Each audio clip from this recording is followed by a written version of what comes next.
Assalamualaikum warahmatullahi wabarakatuh. Selamat pagi anak-anak ibu semuanya. Baiklah, pada pagi hari ini kita akan belajar ekonomi. Sebelum memulai pembelajaran, alangkah lebih baiknya kita berdoa terlebih dahulu. Berdoa, mulai. Oke anak-anak ibu semuanya, sebelum memulai pembelajaran, ibu cek dulu kehadirannya ya.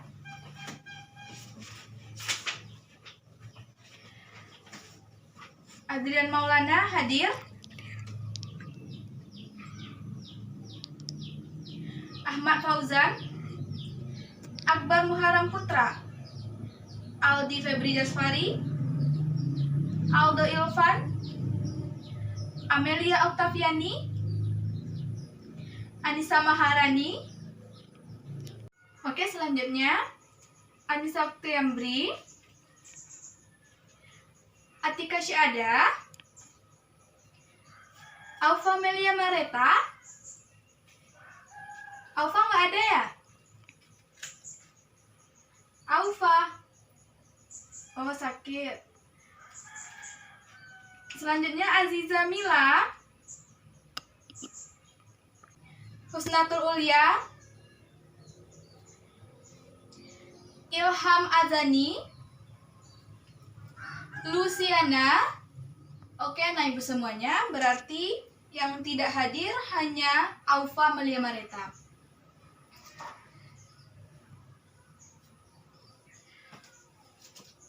Oke Ananda, baiklah pada hari ini kita akan belajar mengenai inflasi.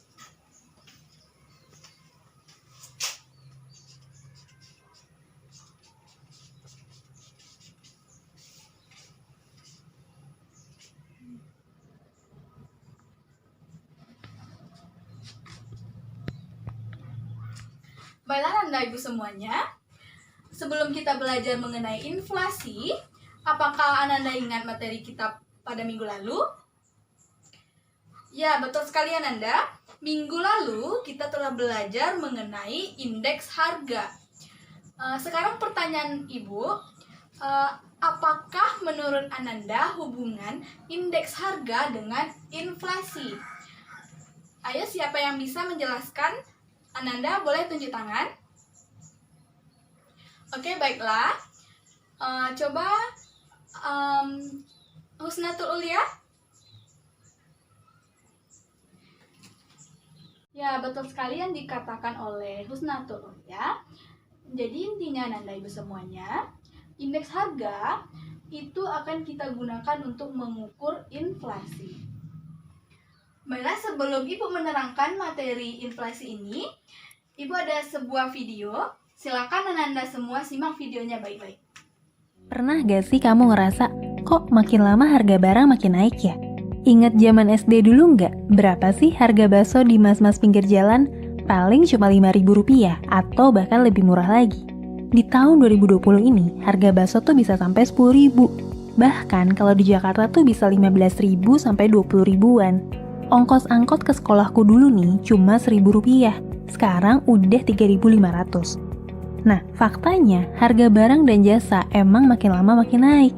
Bahkan nih, harga kebutuhan pokok kayak beras di tingkat grosir juga terus naik. Menurut data dari Badan Pusat Statistik, harga rata-rata beras di Januari 2010 tuh adalah Rp6.702 per kilonya. Sementara, harga rata-rata beras di Januari 2020 ini adalah Rp12.343 per kilonya. Harga rata-rata beras grosir tuh naik sekitar 85% nih per kilogramnya dalam 10 tahun terakhir. Sebenarnya apa sih yang terjadi? Kenapa ya harga-harga tuh naik terus? Kenapa sih harga tuh nggak tetap sama aja dari dulu sampai sekarang? Nah, pada video kali ini aku akan coba bahas nih tentang fenomena kenaikan harga barang dan jasa yang kita alami sehari-hari. Gini, dalam ekonomi, fenomena ini tuh dinamain inflasi. Inflasi ini tuh sering diartiin sebagai fenomena kenaikan harga barang dan jasa secara gradual atau bertahap yang terjadi secara terus-menerus. Kalau kita lihat dari kacamata kenaikan harga doang, mungkin kamu mikir gitu, kok harga-harga tuh bisa naik barengan ya? Apa para pedagang diem-diem janjian buat naikin harga barang dagangannya? Enggak, Fenomena ekonomi ini tuh terjadi dengan natural karena ada perubahan di beberapa komponen dalam perputaran roda ekonomi. Selain berkaitan dengan kenaikan harga nih, inflasi ini tuh juga bisa diartiin sebagai penurunan dari nilai uang yang kita punya.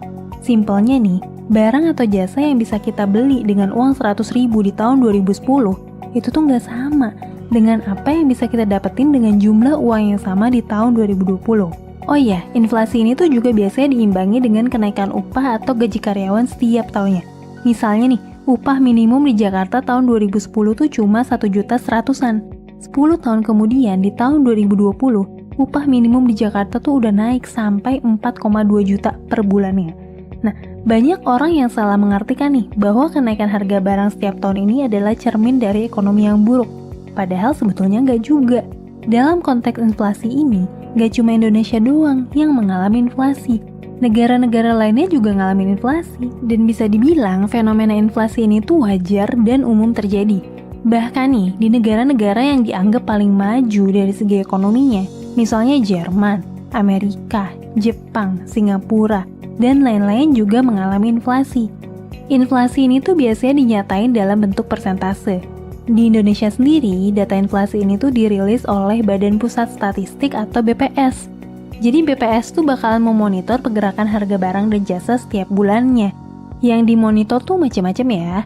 Mulai dari harga-harga kebutuhan pokok yang dibutuhin semua orang, perumahan, listrik, pendidikan, kesehatan, transportasi, bahan bakar, sampai rekreasi. Nanti nih, BPS juga yang akan ngolah datanya sampai didapat berapa sih angka inflasi di Indonesia. Nah, kita sebagai masyarakat bisa nih ngelihat angka inflasi yang dirilis oleh BPS tersebut di website Badan Pusat Statistik ataupun di website Bank Indonesia. Misalnya nih, inflasi tahun 2019 itu ada di angka 2,72%. Artinya nih, secara rata-rata, ada kenaikan harga sebesar 2,72% untuk barang dan jasa di Indonesia di tahun 2019. Inflasi atau kenaikan harga ini tuh tidak selalu dipicu oleh kebijakan pemerintah atau lembaga tertentu doang, tapi bisa juga terjadi secara natural yang prosesnya tuh dilakukan tanpa sadar oleh kita semua sebagai pelaku ekonomi. Entah kita sebagai pedagang, pemberi jasa, pemberi upah, produsen pabrik, sampai peran penjual di toko-toko retail. Sekarang kita akan bahas apa sih penyebab terjadinya inflasi? Oke, dalam ekonomi, penyebab terjadinya inflasi itu bisa kompleks banget. Tapi coba yuk, aku akan coba jelasin ini dengan cara yang paling sederhana. Di sini, aku akan bahas 4 hal yang bisa menjadi penyebab inflasi. Yang pertama adalah demand dan supply, yang kedua adalah peningkatan biaya produksi, yang ketiga adalah peredaran uang, dan yang terakhir adalah impor barang. Oke, sekarang kita mulai dari faktor demand dan supply. Demand itu adalah permintaan, sementara supply itu adalah penawaran. Ini adalah prinsip ekonomi yang klasik banget dan selalu terjadi di mana-mana. Simpelnya nih, kalau banyak orang yang mau satu barang tertentu, tapi jumlah barangnya itu terbatas, ya harganya akan cenderung naik. Sebaliknya nih, kalau jumlah barangnya ada banyak, tapi orang yang pengen barang itu tuh sedikit, ya harganya akan cenderung turun. Nah, apa sih yang bikin demand atau permintaan masyarakat terhadap barang dan jasa naik? Ada banyak faktornya. Misalnya nih, jumlah penduduknya bertambah, pendapatan masyarakat bertambah, atau bisa juga karena selera masyarakat. Contohnya nih, pas demam Korea, demam terhadap perintilan Korea kan jadi naik tuh, mulai dari makanan, make up, sampai aksesoris dan fashion Korea. Lanjut ke poin selanjutnya, yaitu meningkatnya biaya produksi. Jadi gini, barang-barang yang kita pakai sehari-hari itu kan diproduksi nih, oleh perusahaan ataupun oleh home industry. Nah, dalam proses produksi, tentu produsen tuh harus ngeluarin biaya produksi dong, untuk beli bahan baku, untuk beli mesin produksi, bayar tenaga kerja, sampai bahan bakar. Misalnya nih, tahun 2013 sampai 2014 lalu kan sempat ada kenaikan harga bahan bakar minyak nih. Pada tanggal 22 Juni 2013, harga bensin premium tuh naik dari 4.500 jadi 6.500. Terus di tanggal 18 November 2014, harga bensin premium naik lagi, jadi 8.500 per liternya. Solar juga ngalamin persentase kenaikan harga yang hampir sama nih dengan kenaikan harga bensin premium. Nah, mungkin kamu mikir, bensin doang yang naik? Eits, jangan salah. Bahan bakar minyak itu punya peran yang sangat krusial dalam perputaran roda ekonomi. Bensin dan solar itu jadi rantai penggerak distribusi barang di seluruh Indonesia. Coba kamu bayangin deh, misalnya nih, ada satu perusahaan pembuat roti gitu. Harga bahan baku roti seperti tepung dan telur itu ngalami kenaikan karena biaya distribusinya naik akibat kenaikan harga BBM. Si perusahaan rotinya juga harus ngeluarin budget lebih nih buat biaya distribusi karena kenaikan harga BBM. Simpelnya, biaya produksi perusahaan roti tersebut tuh jadi naik. Dan pada akhirnya, perusahaan roti tersebut tuh menaikkan harga jual rotinya kepada konsumen. Nah masalahnya, kenaikan BBM ini tuh nggak cuma berdampak untuk perusahaan roti doang. Ini tuh berdampak ke perusahaan besar, kecil, home industry, pedagang, dan masyarakat secara umum. Contoh lainnya itu biaya tenaga kerja. Ini tuh berkaitan banget nih sama UMR. Kalau UMR naik, perusahaan atau pemilik usaha itu kan harus ngeluarin budget lebih nih buat bayar tenaga kerja. Biaya produksi dari sisi tenaga kerja tuh naik. Dan ujung-ujungnya, perusahaan harus naikin harga produknya yang dijual ke masyarakat. Mungkin ini juga bisa menjawab nih, kenapa sih pemerintah nggak naikin UMR jadi setinggi-tingginya aja biar para pekerja sejahtera? Nah, salah satu alasannya, kalau kenaikan UMR dilakuin dalam jumlah signifikan dan dalam waktu singkat, para pengusaha yang membayar upah itu akan terbebani dengan biaya produksinya yang tinggi, sehingga mereka tuh bakalan naikin harga barang yang dijual ke masyarakat. Ujung-ujungnya, walaupun gaji naik, tetap aja harga barang-barang tuh ikutan naik juga. Lanjut ke poin selanjutnya yaitu karena jumlah uang beredar. Aku akan coba jelasin ini pakai satu contoh dulu ya. Ketika menjelang hari raya lebaran, para pegawai dan karyawan tuh umumnya kan dapat THR nih. Gampangnya sih, mereka tuh dapat ekstra sekitar 1 kali gaji menjelang hari raya. Nah, otomatis pada bulan tersebut mereka dapetin uang 2 kali lipat dari biasanya dong. Ketika masyarakat punya lebih banyak uang, daya beli masyarakat tuh akan naik. Dari yang tadinya nggak mampu beli nastar dan kue kaleng, sekarang jadi mampu. Dari yang tadinya nggak kepikiran buat beli emas buat oleh-oleh pulang kampung, sekarang jadi bisa beli emas beberapa gram. Nah, karena daya belinya naik, jumlah permintaan terhadap berbagai jenis barang naik juga. Terus kalau barangnya laku, biasanya para pedagang responnya gimana sih? Ya kalau dagangannya laku, pembelinya banyak, mereka akan cenderung naikin harga nih supaya keuntungannya bertambah. Kan mumpung dagangannya laku, ujung-ujungnya apa? Ya kenaikan harga yang berdampak pada inflasi. Nah, ini juga dibuktiin dengan angka inflasi di hari raya yang secara umum tuh lebih tinggi dibanding bulan-bulan lainnya. Karena emang masyarakat tuh punya lebih banyak uang dan cenderung lebih konsumtif saat hari raya. Lanjut ke penyebab terakhir yaitu impor barang. Gini, negara kan umumnya berdagang nih satu sama lain. Masalahnya, harga barang impor tuh bisa jadi naik karena banyak faktor. Misalnya, karena negara asal produknya tuh lagi mengalami inflasi yang tinggi. Atau karena ada kebijakan baru di bea cukai hingga ada tambahan potongan pajak, biaya administrasi, dan lain-lain. Nah, kalau para importir dari Indonesia aja dapetin produknya dengan harga mahal, ujung-ujungnya para importir ini tuh ikut naikin harga jual barangnya ke para konsumen di Indonesia. Itulah kenapa harga jual iPhone di Indonesia tuh lebih mahal kalau kamu bandingin sama harga iPhone dari negara-negara lain. Hal ini juga berlaku pada impor bahan baku industri nih. Kalau harga bahan baku industri yang kita dapetin dari negara lain itu naik, karena negara yang bersangkutan tuh lagi mengalami inflasi yang tinggi, ujung-ujungnya ini tuh bisa jadi efek berantai pada harga produk jadi di dalam negeri kita. Singkatnya sih, inflasi ini tuh bukan cuma bisa disebabin sama kondisi dan kebijakan yang ada di dalam negeri doang. Tapi, inflasi ini juga bisa terjadi karena pengaruh dari luar negeri. Oke deh, itu adalah 4 faktor yang bisa jadi penyebab inflasi. Jadi Ananda, dari video yang telah kita tonton tadi, Ananda semua telah mengetahui apa itu pengertian inflasi dan juga bagaimana cara terjadinya inflasi. Jadi sekarang pelajaran mengenai inflasi ini yang harus Ananda kuasai materinya adalah tentang pengertian inflasi, faktor-faktor penyebab inflasi, jenis-jenis inflasi, menghitung laju inflasi, dampak inflasi, dan yang keenam itu ada cara mengatasi inflasi.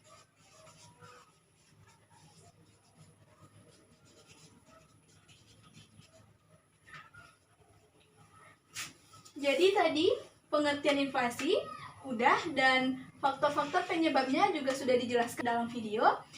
Dan untuk materi jenis-jenis inflasi, menghitung laju inflasi, dampak inflasi, dan cara mengatasi inflasi, itu Ananda Ibu semua cari. Ibu akan membagi Ananda semua dalam 4 kelompok, dan untuk materi ini akan dijelaskan nanti oleh kelompok 1, materi menghitung laju inflasi kelompok 2, dampak inflasi kelompok 3, cara mengatasi inflasi itu oleh kelompok 4. Dan sekarang Ananda Ibu semua mulai dari ujung kanan Ibu itu berhitung 1 sampai 4. Sekarang Ananda Ibu duduk per kelompok. Yang tadi kelompok 1 di sebelah kanan Ibu, di tengah-tengah kelompok 2 dan kelompok 3, dan di sebelah kiri Ibu kelompok 4. Silakan Ananda semuanya duduk per kelompok, cari materi yang setelah Ibu tentukan tadi. Ibu kasih waktu 20 menit paling lama. Bisa dipahami semuanya Ananda? Jika masih kurang paham, silakan bertanya. Baik, Ibu ulangi sekali lagi ya. Jadi kelompok 1 itu nanti akan membahas materi tentang jenis-jenis inflasi. Jadi cukup 1 orang dalam kelompok itu yang mencatat materi ini dan nanti dikumpulkan. Begitu juga untuk kelompok 2, kelompok 3, dan kelompok 4.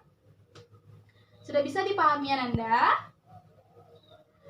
Oke, baik, silakan dikerjakan. Ibu kasih waktu 20 menit dan silakan bekerja.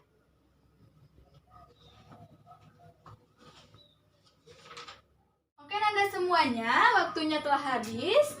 Jadi siapa yang siap menampilkan hasil diskusi kelompoknya yang pertama kali? Ayo, siapa? Yang tampil pertama kali nanti ada nilai plusnya. Ya, oke Nanda, kelompok 4. Silakan dijelaskan materinya kepada teman-temannya. Terima kasih kepada kelompok 4. Beri aplaus dulu untuk teman-teman kita dari kelompok 4. Selanjutnya, kelompok siapa lagi yang berani tampil? Ya, bagus sekali Ananda, kelompok 2. Silakan Ananda dari kelompok 2.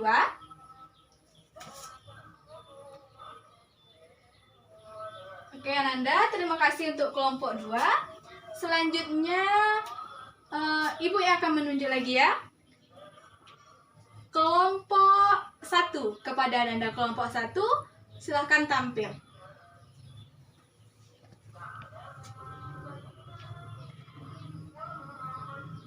Ya, beri aplaus untuk teman kita dari kelompok 1.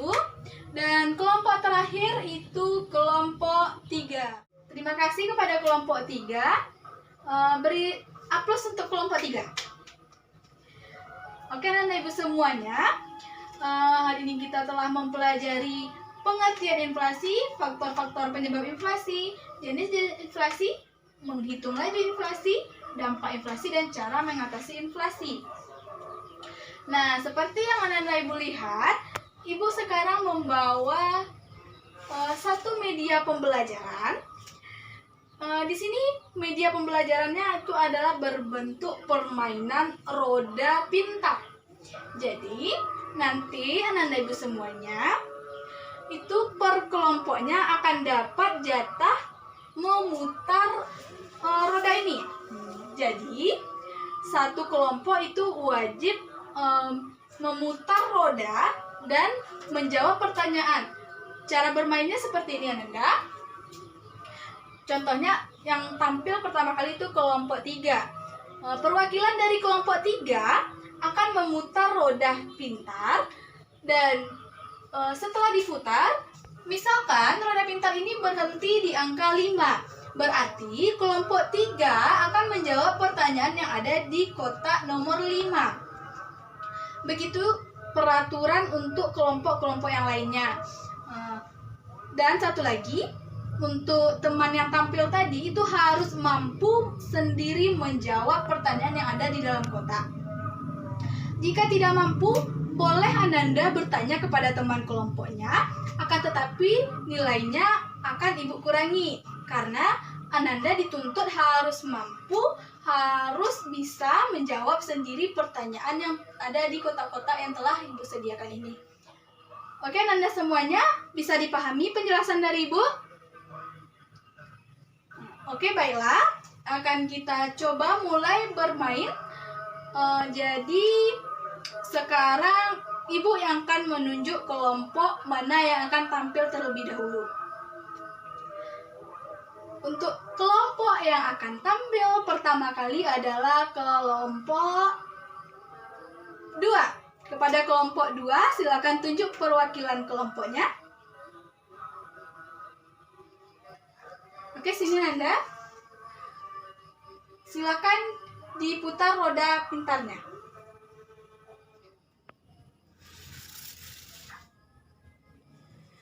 Ya, jadi ini panahnya menunjuk ke angka 6. Jadi kelompok 2 akan menjawab pertanyaan yang ada di kotak nomor 6.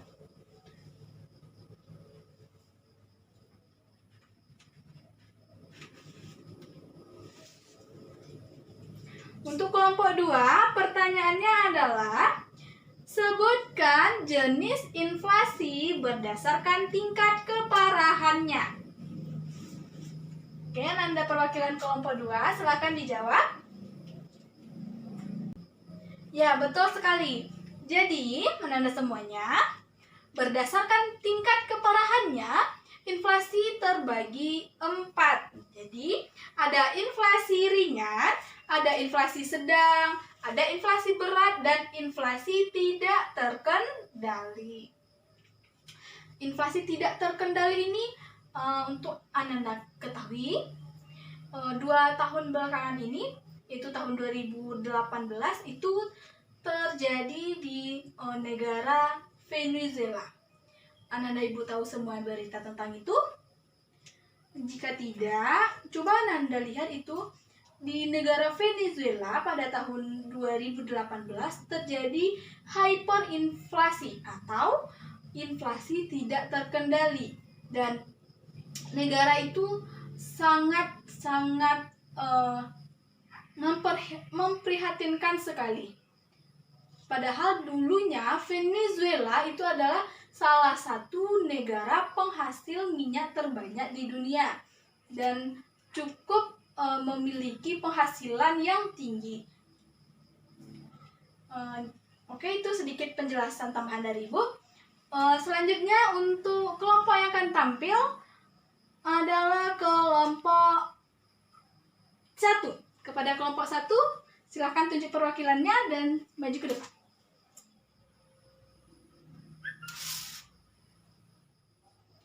Nah, jadi jarumnya menunjukkan angka 8. Untuk kelompok 1 akan menjawab pertanyaan yang ada di kotak nomor 8. Dan pertanyaannya adalah, bagaimana cara mengatasi inflasi berdasarkan kebijakan moneter? Oke, Nanda Ibu dari kelompok 1, silakan jawab pertanyaannya. Ya, benar sekali, beri aplaus untuk kelompok 1. Nah, Nanda Ibu semuanya, jadi cara mengatasi inflasi itu bisa dilakukan dengan kebijakan moneter seperti yang telah disampaikan oleh kelompok 1, ada dengan kebijakan fiskal, dan ada dengan kebijakan non-moneter dan non-fiskal. Jadi ada 3 cara untuk mengatasi inflasi. Nah, Nanda Ibu semuanya, karena 4 kotak pertanyaan tadi sudah dijawab oleh masing-masing kelompok, dan ada 4 kotak pertanyaan lagi yang belum dibuka, dan sekarang Ananda Ibu semuanya berkesempatan untuk menjawab 4 pertanyaan dari kotak yang belum kita buka tadi. Jadi caranya nanti Ibu bacakan satu persatu pertanyaan dari kotak yang belum dibuka. Yang bisa menjawabnya, Ananda silakan tunjuk tangan. Mengerti Ananda? Oke, mari kita buka.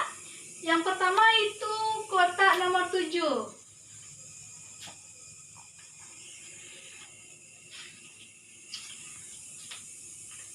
Nah, Nanda, pertanyaannya adalah sebutkan dampak dari terjadinya inflasi. Bagian Anda Ibu, silakan tunjuk tangan yang bisa menjawab. Oke, Nanda Ibu yang di ujung, maju ke depan nak. Silakan dijawab pertanyaannya tadi, yaitu dampak dari terjadinya inflasi. Ya, bagus sekali, terima kasih Nanda. Oke Nanda, sekarang Ibu akan membuka kotak nomor 1.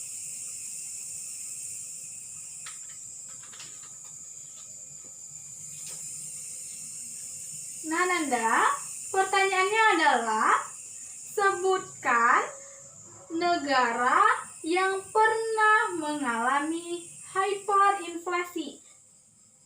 Minimal 3 negara. Ya, anak-anak Ibu yang mengetahui dan dapat menjawabnya, silakan acungkan tangannya.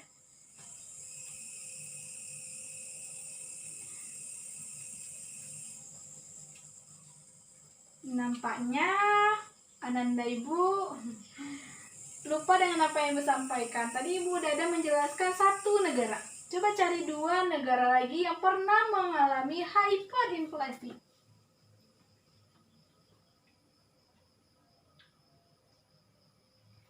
Baiklah Nanda, karena tidak ada yang mengetahuinya, jadi soal di kotak nomor 1 hangus. Dan Ibu yang akan menjawab, jadi negara-negara yang pernah mengalami hyperinflasi, tadi udah pernah Ibu ceritakan, yaitu Venezuela, yang selanjutnya Zimbabwe, Hungaria, Yugoslavia, Jerman, dan Yunani. Jadi itu adalah negara-negara yang pernah mengalami hyperinflasi. Jadi Anda Ibu semua, bagi yang mungkin lupa, boleh dicatat, Ibu ulangi sekali lagi, ada 5 negara yang pernah mengalami hyperinflasi. Venezuela, Yunani, Zimbabwe, Hungaria, Yugoslavia, dan Jerman. Oke Anda Ibu semuanya, sampai di sini dulu pembelajaran kita hari ini. Jangan lupa tugasnya dikerjakan dan dikumpulkan minggu depan.